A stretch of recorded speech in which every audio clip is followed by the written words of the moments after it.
Hey, Facebook world, it is Brian Carruthers here, and I am going to introduce to you, if you have never seen or met this guy before, to one of my greatest friends and somebody who has had a big impact on my life. I actually just played a round of golf in Puerto Vallarta, Mexico with him just about 10 days ago. We share a lot of incredible times together. But as anybody who's followed me on Facebook for a while knows, I have been a home-based business entrepreneur for 20-something years.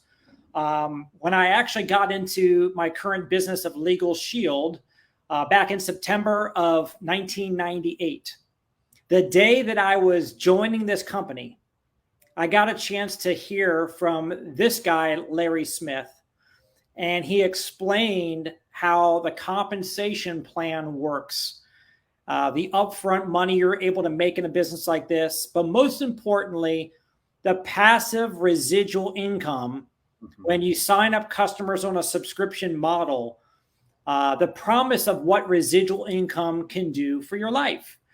And in all transparency, I've worked my business really hard for many, many years. I still work it, not as hard today as I did before. But I had a friend of mine today who said, Brian, it was great hanging out with you in Mexico for a week. He said, Brian, I've been watching you on social media, the little that you do post, playing golf, hanging out with your kids in the ocean. It was so great to see you just vacationing and enjoying your life with your family and just having fun. He goes, that's why I wanted you to mentor me. That's why I'm doing my business, because I want to live like that one day. I'm like, gosh darn it. We don't show what's available, the light at the end of the tunnel, and let me show you this, Larry. This is so cool. I got goosebumps. I don't know if you guys can see that, but that's the beach right in front of our beach house in Ocean City, Maryland on 83rd Street. That happened last week. A storm came, and afterward, the rainbow ended on the beach right in front of our deck. And it's like, if this is not the end of the rainbow pot of gold, then I don't know what is. So I'm like, I gotta get a hold of Larry. So I texted you like an hour ago. You're finishing lunch with your granddaughter. I'm like, hey, let's go live, man. I need people to hear your story. So, and I'm not going to tell your story. You're going to tell your story.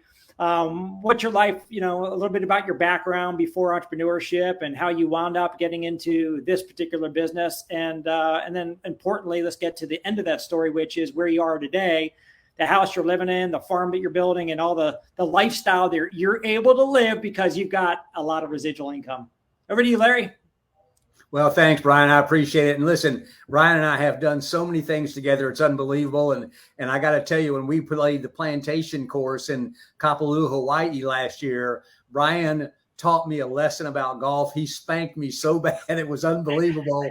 So in PV, I beat him by one stroke. And I think he let me because of how bad he beat me in Hawaii. But we've had the opportunity to literally travel internationally together with our families and stuff. And Brian, it's been my pleasure. Seriously, I've watched you from day one. That when you first got started, and I've watched you just continue to show the discipline and the respect that you have for your business by continuing to really just build and build. And like you said, you're not doing as much today, but it certainly doesn't mean you've left, because you will never leave, because it's not what we do, it's who we become in the process. And because of who we become, I don't think I'd ever stop. But I live a much different lifestyle today than I did back then. Let me take you back just a few years ago when I left my corporate job. I went to work for the Pillsbury Company at the age of 25. And the only thing I knew about the Pillsbury Company was the Pillsbury Doughboy. And everywhere I'd go, my friends would poke me in the belly and I'd go, hee hee. I can still do it today. And I'm still the Doughboy, but it's a different kind of dough than it was back then. But I spent 10 years with Pillsbury, started at entry level, became a district manager with them. And then they wanted me to move to Minneapolis to headquarters, and that was too cold for me. So I left with another Pillsbury guy. And then the next 10 years I spent with two other companies, and I literally became the corporate president of an international company for the United States division. That company was in 32 countries. 12 of the divisions were profitable. One of them was mine. But the company closed down worldwide because they simply didn't, we're losing too much money in many other divisions and siphoning money off ours to pay the losses of theirs. So at 44, I had not a midlife crisis, Brian, but a midlife review, right? I looked back and I said, what happened? I spent 20 years starting at entry level, took that corporate ladder all the way up to corporate president. And what I came away with after 20 years of doing that, 12 relocations, moving my kids in and out of different schools because I was trying to provide for my family, doing all those things that we're taught to do. And what I walked away with after 20 years was 20 years of job experience, but no cash flow. And listen, the bills kept coming, and I'm going to be transparent with you. I didn't have financial education. I had good work ethic, good work discipline like Brian does. I knew how to make money like Brian does. The difference was I didn't know what to do with the money. And so every time I got a raise, I was just broke at a higher level. And so when the company went out of business, I was in trouble because the bills kept coming, the cash flow stopped. I was not in a good position. Now, some of you may judge me on that, thinking, well, if you're a corporate president making a six-figure income and you're broke, what's the problem? Quick story. My corporate headquarters, my corporate office was in Southern California. My family and my home were in Phoenix. And I spent Monday through Friday in SoCal. And I had an Airbnb, if you will, paying bills. And then I'd fly home on Friday night, spend Friday, Saturday, and Sunday night with my family and fly back. So all the extra money I was making was being spent on job cost, right? Because this is job cost. And that's something we don't learn much about when we're in jobs. So at 44, I had this midlife review. But the month prior to that happening, I saw an article about Legal Shield. Michael Dorsey had the article in a magazine, and it said, I'm living the lifestyle of my dream from the privacy of my home. And it was an aerial photo, actually, of his father's house. But I called on the ad and talked to him, and I saw so much value in the membership, Brian, but I was so busy in my job that I became a member of Legal Shield. I didn't join the business. Here's what happened. I didn't have a last will and testament, a living will, a healthcare power of attorney, and a financial power of attorney to protect my family. So when Legal Shield told me, when Michael told me that the law firms would prepare all that for no charge outside of the monthly membership, I said, I'm in. I bought the membership to get my will done. 7 weeks later, I took a ring to a jeweler to get some work done on it. And the jeweler ruined my ring and he wouldn't do anything about it. Because I had the membership, the lawyer called the jeweler, told him what my rights were as a consumer, and I got a check for $2,100. That's when I turned around and became a marketing associate with the company because I became a product of the product. Whatever business you're in, you want to become a product of your product. So I became a product of the product, and that's when I started with the company. My goal was literally to make an extra $1,000 a month because I had 2 part-time jobs.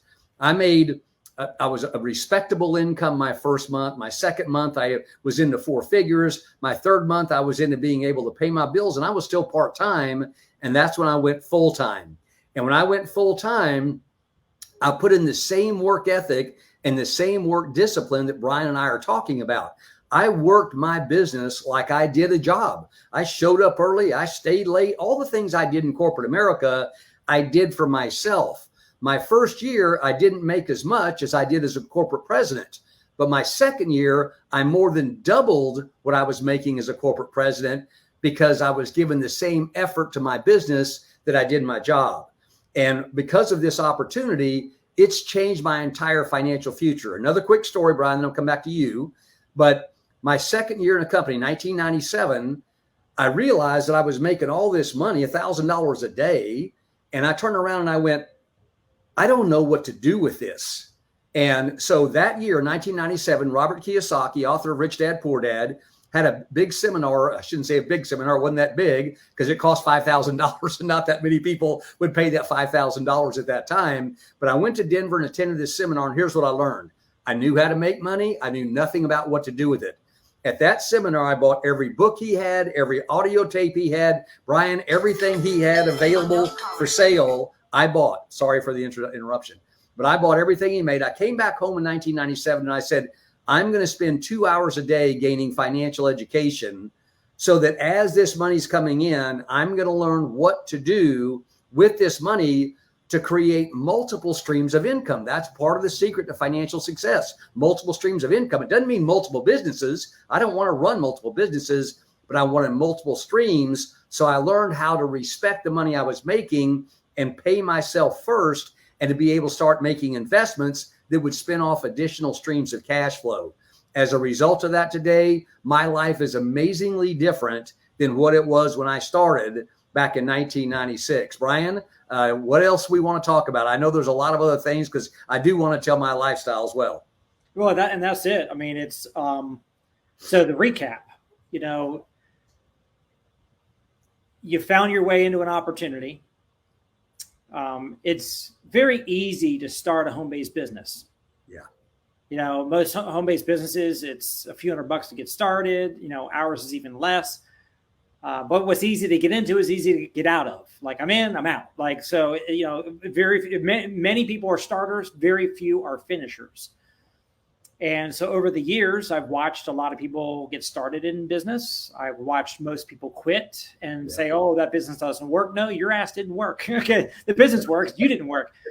But, I watched you work and watched you build yours. And in recent times, you're not working that much. And it's interesting because, like I'm wired, like I really enjoy building and working and that kind of thing. But I've got kids that are 4, 6, and 17 years old. And because I have residual income and because I built a business that has ongoing cash flow that comes in whether I work or not, I'm able to spend time with them and take them to the beach for a week and go to Mexico and go to Turks and Caicos and go on cruises, all the things that we do. But it's not just me. Like there's a lot of, and it's you, but there's a lot of people that are living like that. But what happens sometimes in a company is sometimes maybe the company gets afraid, like, oh, well, what if everybody goes and retires? Like our numbers will slow down. Like our business won't be thriving anymore. Well, no, it's not really it. The people who built it deserve to go live what they built for. But then everybody else, guess what? Their turn's next.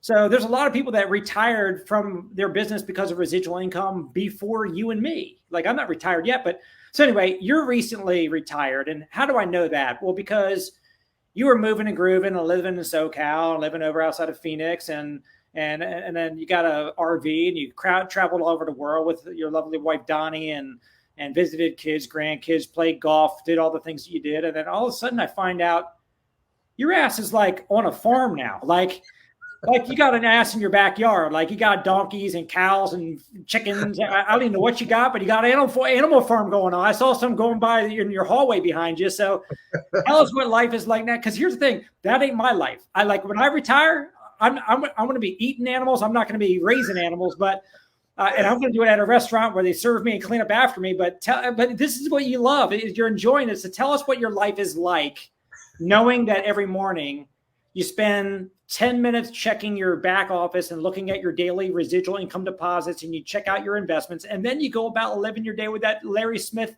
signature smile. So tell us about that. Well, thanks, Brian. It's true. First of all, what we learned was the ones you're going to slaughter, you call them bacon and pork chop. You don't give them names, right? So, but what happened was, as you know, we were living on a lake in Phoenix. I mean, a man-made lake, obviously, but we were living on a lake and had a beautiful 4,000 square foot home, 5-bedroom, 4-bath, and we entertained all the time. We just had an absolute ball. Would fish right off my backyard and catch 5-pound bass. It was catch and release, but we had a great time out there. Lived out there for 17 years, but my family spread out across Texas mostly because that's where I'm from, as y'all can tell by the accent. But I want to be closer to my kids and grandkids. We have 7 kids. We have 14 grandkids. The number 15 is in the oven right now, and 1 great grandchild. And in 12 days, I'll be 72 years old. And I feel like I want to call myself a Medicare millennial, Brian, because I know that I'm getting older. I'm getting more aches and pains in my body than I used to have. But my mind is so alive and so thriving with things. I recruited 2 people today, this morning, right? I mean, so I'll never stop doing this, but it's not something I go out to do anymore. If I'm in the environment, I'm happily going to always talk about this because I believe so much in it, but I'm not going out to qualify for anything or that kind of stuff. But I will tell you, when I first get up in the morning, I enjoy my morning shake. I enjoy my morning meditation. And then I come to my office and I sit here and do my financials, right? I've got a spreadsheet. I look at my residual income. And Brian, as you know, I haven't taken advance commissions for years and years because the ongoing earned income, when you have a team in place, your money can continue to grow even though you're not working. And fortunately, we've got some great leaders on our team that continue to build and grow like what you've done in your business and so well, and set the example of being the number one money earner in the company. And so I check all my financials first. I do my financial education, and then I throw on my jeans and either a t-shirt or a long sleeve shirt, depending on the weather. Sometimes I'll send you a picture. Sometimes I even throw my overalls on and my cowboy hat because I'm going out to get on the tractor to go out and do some mowing. Or the other day, Donnie wanted to do a bunch of stuff, and I was out there with the tractor with the bucket, picking up a big old roll of fencing that we're going to put around our pole barn and hauling it out there. But I mean, we're having the time of our life. We bought a house on 12 acres when we first came out here. We're 30 minutes from 6 of our grandkids to the northeast, and 30 minutes from 2 more of our grandkids over on the east side. So we're so close to where we're just a half an hour away. So this morning I took my car in to get some work done on Donnie's car, because I drive a truck now, a F-150 Platinum. but so Donnie took the truck this morning. I took the car over to the dealership and to get a windshield replaced in it. My daughter called me and said, hey, I know you're in town. It's 30 minutes away. So I went and met her for lunch. And Brian, think about that for just a minute. I needed to take my car to the dealership. It is Tuesday, right? And how many people could go, okay, hey, Brandy at the dealership, I'll be there at 9 o'clock Tuesday morning. And I don't need to call anybody and ask for time off. I don't need to worry about taking PTO or any of that other kind of stuff that they have. I just get up and go, right? And I took my computer and I took my MiFi and I sat in there and was checking my numbers, doing my financial education while I was waiting on the car, picked it up and went and met my daughter, not my granddaughter this time, but my daughter for lunch. We had lunch from 11 to 12:30. I wasn't looking at my watch, worrying about getting back to the office on time so I wouldn't get in trouble. It's like it's a different lifestyle. It's about freedom, right? And people ask me, Brian, all the time, what is retirement? Why don't you retire? You're making all this money. You got all these streams of income. Why don't you retire? And I said, well, you have to define retirement, right? Retirement is doing what you want, when you want, where you want, with who you want, for as long as you want, without worrying about money, right? It's not about a certain amount of money. And Brian, I've been doing that since my second year when I made almost $250,000. Of course, you did way better than that in your second year. But my point of it is when you get money out of the way, you realize that the most valuable asset in life is health and time, and then money. It's not just money. It's health, time, and money, because you can have all the money in the world. If your health is deteriorating, you don't really have much to show for it.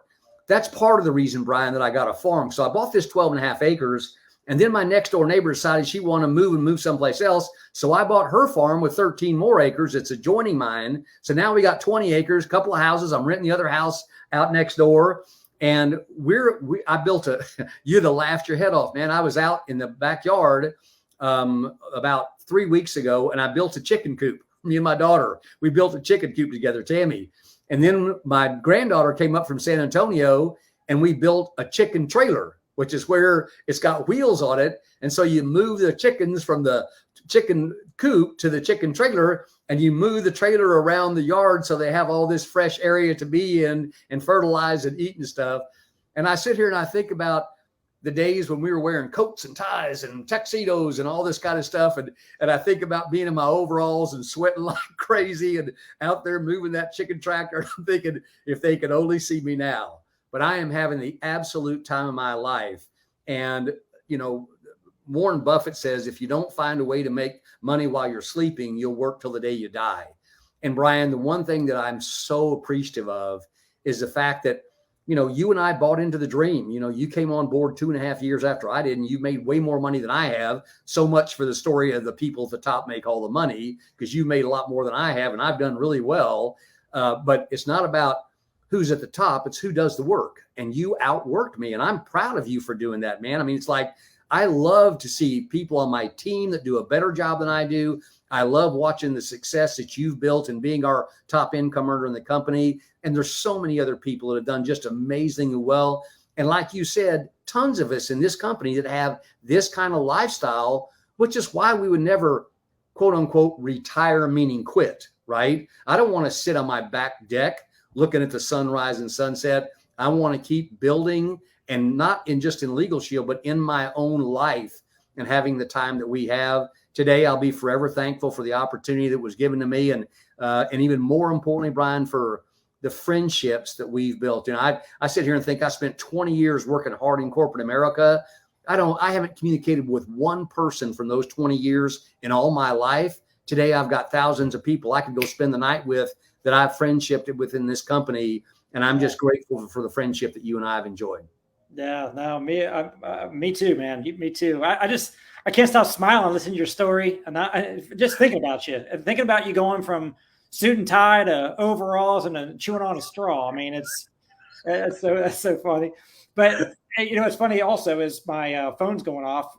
Melissa and I go have our kids in a school that's attached to a church, and so we go to church there. And I've got a lot of great new friends in the last several months there. And the director of the school was just calling me just now, and we're getting ready to take their two boys and my two youngest boys. We're taking them up to the creek to go out there wading around and do some fishing and look under some rocks for some hellgrammites and just to have a ball. That's what we're getting ready to do. So that's my version of being a farm guy like you are right now. We're going to go walk around the creek. But well, if you and Melissa ever want to come down here, you don't need to go down to the creek. Just walk out to my pond in the back, and we'll catch some big bass out there. Yeah. Looking forward to it. Well, look, I hope that everybody who's viewing this conversation right now, I hope that you're taking it in. If you're in a business that offers the ability to create passive residual cash flow, because that is the key to freedom, then guess what? Take this as validation that what you're building for, if you're coming from overalls and you dream about putting a suit and tie on, you can do it. If you have a suit and tie and you want to wear overalls, you can do it. When you got the money, you can do anything you want because you're free. And this was not rehearsed. Look, Larry's so smooth and he talks so well. It sounded like it was rehearsed. Literally, I texted him after he was out of his lunch with his daughter, and I was just, getting some other stuff done. I texted, he's like, hey, sure, I'll go live with you when. I'm like, you free now? He goes, oh, sure, let's do it now. I said, let me set up StreamYard. Let's do it. He goes, I don't even know what StreamYard is. I'm like, well, I'll send you a link. Just jump on. So again, I wanted to just show, and this is gonna be the first. I'm gonna do more. Like I'm gonna try to do an interview a week with the people that are living the life that everybody wants to live. So that it's just hope. HOPE. That's what I want people to have is hope. And speaking of hope, that sounds almost like faith. Faith is believing that which you have not seen yet. Like you might not have seen God, but you have faith that you have a God, right? In this business, you don't necessarily have to have faith because you can see it. Like Larry, me, and so many other people, it's not about having faith. It's about having belief. Believe in what you're seeing because it is true. It's real. It's real life. So I hope that you have enough faith to get into the mix so that you can see what you need to see so that you can have belief to go build it for yourself. So with Brian, let me say one more thing before you wrap up, because I know we got to wrap. Number one, you know what I think about often? I'll be 72 in 12 days. And I think if I hadn't have done this, what would I be doing today? My life would look way, way, way different. Number two, I want to tell a quick story. When my daughter was 12, my son was 14, I took him on a vacation to Marco Island, Florida. We stayed on a beach house right on the beach. We played golf. We went parasailing. We was catching starfish with our hands and letting them go, singing at karaoke in restaurants at night. We had a ball. Now, Tammy, my daughter, my baby daughter, she's 37 now. She's got a double major in finance and accounting. She's been one of my financial kids that's followed my training. And on the way home, she's 12, Brian, and she says, Dad, how much did this trip cost you? And I said, honey, it's not important. She kept bugging me. I finally said $6,000.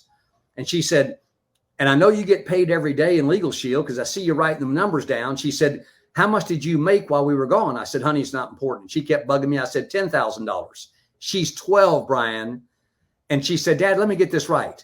We went on this incredible vacation. You didn't work and it cost you $6,000 and you made $10,000. I said, yes, ma'am, I guess that's right. And she said, Dad, what are we going home for? If a 12-year-old can get it, maybe you can too. I love it, love it, love it. Look, if you feel like there's somebody that needs to hear Larry's story, tag them in the comments. Draw their attention to hear Larry's story. So maybe they'll be inspired. So with that, you guys, have a great rest of your Tuesday. Larry's going to go roll some hay.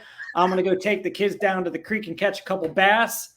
You do what you're doing, but make sure you're getting after it. All right, guys, have a great day. Thank you, Larry. Thanks, Brian.